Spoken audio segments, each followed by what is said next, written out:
భారతదేశానికి ఇప్పుడు Netherlands third largest export destination.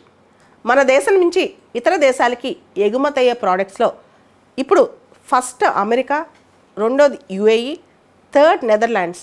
మన నెదర్లాండ్స్కి ఎక్కువగా అమ్ముతున్నాం.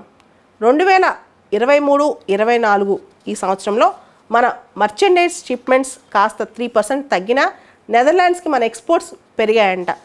దీనికి ప్రధానమైన కారణం మనం గమనిస్తే petroleum products, electrical goods, chemicals, pharmaceuticals ఇవన్నీ కూడా ఇండియా నుంచి నెదర్లాండ్స్కి ఎక్స్పోర్ట్ అవుతున్నాయి. రష్యా ఉక్రెయిన్ యుద్ధం మొదలైన తర్వాత రష్యా నుంచి ఆయిల్ కొనుక్కోవటం, పెట్రోలియం ప్రోడక్ట్స్ కొనుక్కోవటం యూరోప్ బాగా తగ్గించేసింది. నెదర్లాండ్స్లో నుంచి చాలా దేశాలకి ప్రోడక్ట్స్ కూడా వెళ్తుంటాయి. ఎందుకంటే నెదర్లాండ్స్లో రోడ్వే, వాటర్వే, ఎయిర్వే ఇవన్నీ కనెక్టివిటీ బాగుంటాయి అనమాట అక్కడి నుంచి. సో యూరోప్లో నెదర్లాండ్ ఒక కనెక్టింగ్ పాయింట్.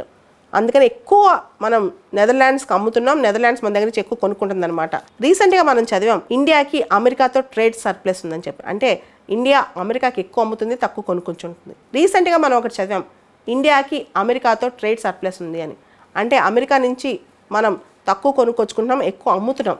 అలానే నెదర్లాండ్స్తో కూడా మనకి ట్రేడ్ సర్ప్లస్ ఉంది. ఇదే చాలా గుడ్ న్యూస్ భారతదేశానికి. భారతదేశం యొక్క ఎక్స్పోర్ట్స్లో అనేక దేశాలను దాటి ఇప్పుడు నెదర్లాండ్స్ ముందుకు వచ్చింది. యూకే, హాంకాంగ్, బంగ్లాదేశ్, జర్మనీ ఇలా రకరకాల దేశాలను దాటి ఇప్పుడు నెదర్లాండ్స్ థర్డ్ లార్జెస్ట్ ఎక్స్పోర్ట్ డెస్టినేషన్గా భారతదేశానికి మారింది. 2000 సంవత్సరం నుంచి అంటే గత 24 సంవత్సరాల నుంచి కూడా నెదర్లాండ్స్కి మనం చేసే ఎక్స్పోర్ట్స్ పెరుగుతూనే వచ్చాయి, కానీ ఏ సంవత్సరం కూడా తగ్గలేదు. నెదర్లాండ్స్కి భారత్ ఎక్స్పోర్ట్స్ అంతా బాగా పెరగడానికి, థర్డ్ లార్జెస్ట్ ఎక్స్పోర్ట్ డెస్టినేషన్ కావడానికి ప్రధానమైన కారణం ఒకటి పోర్ట్ కనెక్టివిటీ కానీ, స్ట్రాటజికల్గా నెదర్లాండ్స్ యూరోప్తో ఉన్న కనెక్టివిటీ కానీ, నెదర్లాండ్స్కి యూరోప్లో ఉన్న స్ట్రాటజిక్ పొజిషన్ కానీ ఇవన్నీ కారణం అనమాట. ముఖ్యంగా నెదర్లాండ్స్కి extensive road, railway, waterway network అనేది అక్కడ కీలకంగా పనిచేస్తుంటుంది నెదర్లాండ్స్ నుంచి ఇతర దేశాలకు వెళ్ళటానికి. అంటే నెదర్లాండ్స్ ఇండియా దగ్గర నుంచి కొనుక్కున్న తర్వాత అక్కడి నుంచి ఎక్స్పోర్ట్స్ కూడా చాలా ఈజీ అవుతాయి అన్నమాట. భారతదేశానికి యూరోప్లో అనేక దేశాలతో, జర్మనీ, స్విట్జర్లాండ్, బెల్జియం, యూకే లాంటి దేశాలతో మంచి ట్రేడింగ్ పార్ట్నర్షిప్ ఉందన్నమాట. అదేవిధంగా నెదర్లాండ్స్ ఆ స్థాయిలో ఇప్పుడు భారతదేశానికి గొప్ప ట్రేడింగ్ పార్ట్నర్ అయింది. యూరోప్ నుంచి చూస్తే నెదర్లాండ్స్ ఒక మేజర్ ఇన్వెస్టర్ భారతదేశంలో.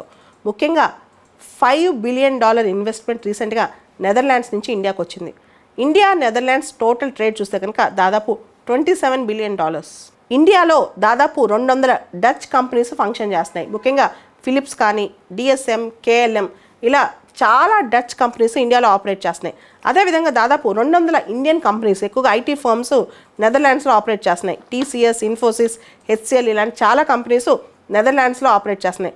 ఓవరాల్గా చూసుకుంటే ఇండియా నెదర్లాండ్స్ ట్రేడ్ అనేది ఇప్పుడు ట్రెండ్ అవుతుంది. ముఖ్యంగా నెదర్లాండ్స్కి మన ఎక్స్పోర్ట్ అనేవి బాగా పెరుగుతున్నాయి. దాంతోపాటు ఇది ఇంక్రిమెంటల్ ఇంక్రీజ్ అవుతుంది. ఇప్పుడు ప్రస్తుతం చూస్తే Netherlands is the third largest export destination for India అనమాట. గత సంవత్సరం భారత ఎగుమతులు నెదర్లాండ్స్కి $13 బిలియన్ ఉంటే ఈ సంవత్సరం $17 బిలియన్ అయినాయి. అంటే చాలా పెరిగినాయి మన ఎక్స్పోర్ట్స్ అనమాట.